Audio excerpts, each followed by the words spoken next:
과테말라 선교에서 저에게 부어주신 하나님의 은혜에 대해 나누고자 합니다. 선교를 최우선으로 하는 안디옥 교회에 다니면서 오히려 선교에 대해 미지근하고 수동적이었던 저는 목사님의 설교 말씀 중에 은혜를 깨달았으면 행동으로 옮기라는 말씀에 결단하여 그 다음 해에 해외 선교로 과테말라를 다녀오게 되었습니다.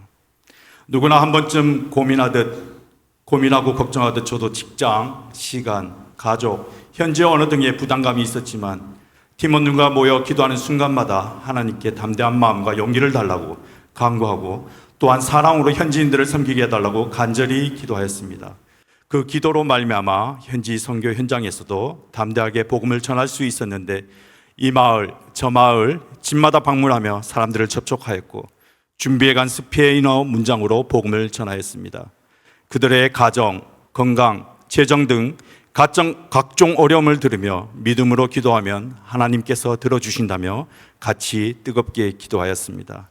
또한 병원, 보건소, 교도소, 거리에서 만나는 사람들에게 복음을 전하며 기도해 주었습니다. 그러나 여전히 많은 현지인들의 눈에 초점이 없었으며 슬픔을 겪고 있었고 도움을 바라고 있었습니다.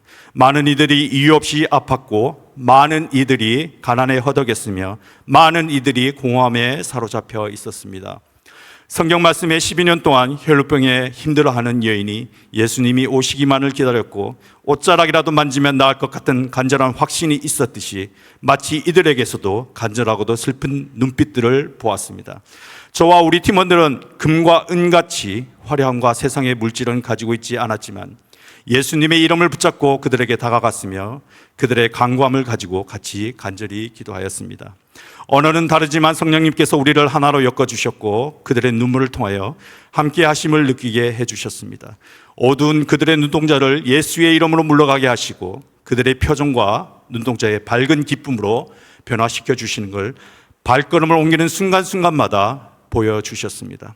그렇게 복음을 전하고 기도했던 분들 중에 교회 갈 힘도 없이 아픈 분들이 교회에 용기 내어 예배 드리러 왔을 때는 얼마나 뛸 듯이 기쁘고 보람이 있었는지요.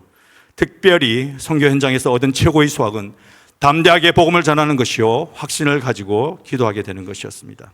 준비한 스페인어로 어색한 발음이지만 이 복음을 전함으로써 하나님께서는 그들의 마음을 여시고 움직이게 하실 것이다. 예수님을 구세주로 영접하게 하실 것이다. 또한 기도를 통해 그들의 육체의 질병과 마음의 질병이 떠나갈 것이다. 행복한 생활을 방해하는 모든 것들이 물러갈 것이다. 이러한 확신을 가지고 하나님이 주시는 은혜를 체험하게 해달라고 간곡하게 기도하게 되었습니다. 지금도 이 체험을 간직하고 복음 전하며 기도하고 살려고 합니다.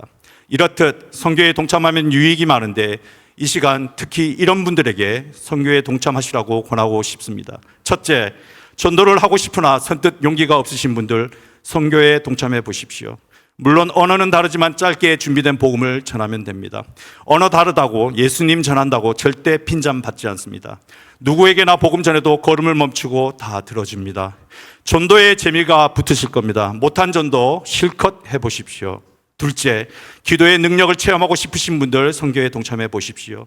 국률의 마음을 가지고 한 영혼 저들의 구원을 위해서 간절한 마음의 소원을 위해서 기도할 때 하나님께서는 우리 입술을 열어주시고 기도하게 하십니다.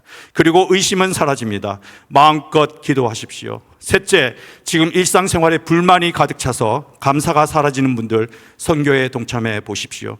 하나님의 은혜가 흐르고 있지만 깨닫지 못하고 알지 못하는 분들은 감사하게 될 것입니다. 현지인들의 생활을 보며 감사하지 못하고 만족하지 못한 것들 회개하게 되실 것입니다. 지금 이곳에서 타인의 모범이 되실 것이며 감사함으로 하나님께 더 나아갈 것입니다. 왜냐하면 하나님께서 깨닫게 하셨기 때문입니다. 마지막으로 올해 하나님께서 저에게 주신 말씀은 출애굽기 4장에 있는 말씀입니다. 내 손에 든 것이 무엇이냐? 하나님께서 자신감 없이 뒤로 물러서려 하는 모세에게 내 손에 든 것이 무엇이냐 물으십니다. 저는 이 말씀을 보고 며칠을 고심했습니다. 도대체 뭘까? 그렇습니다. 사탄 마귀는 이 대답에도 선뜻 대답 못하게 합니다. 나중에 제가 깨달았습니다. 사람들 보기에 화려한 거, 소위 있어 보이는 거, 큰 것만 바라보아서 그렇습니다. 그래서 저는 저의 손에 든 것, 저의 재능, 소박한 거 드리려고 합니다. 그리고 모세가 순종하며 지팡이를 내려놓았듯이 의심 없이 순종하려고 합니다. 그래야 하나님께서 일하실 것입니다. 여러분, 하나님께서 여러분들 도와주시기 위해, 함께 하시기 위해, 사용하시기 위해 내 손에 든 것이 무엇이냐? 내 손에 든 것이 무엇이냐? 물으실 때 뭐라고 대답하시겠습니까? 저와 우리 모두 우리의 손에 있는 것, 소박한 것, 믿음을 가지고 순종하여서 올 한 해도 하나님이 우리를 마음껏 사용하시게 하시는 여러분들이 되시길 바랍니다. 저의 간증을 들어주셔서 감사합니다. 예, 우리 한번 격려의 박수 드리도록 하겠습니다.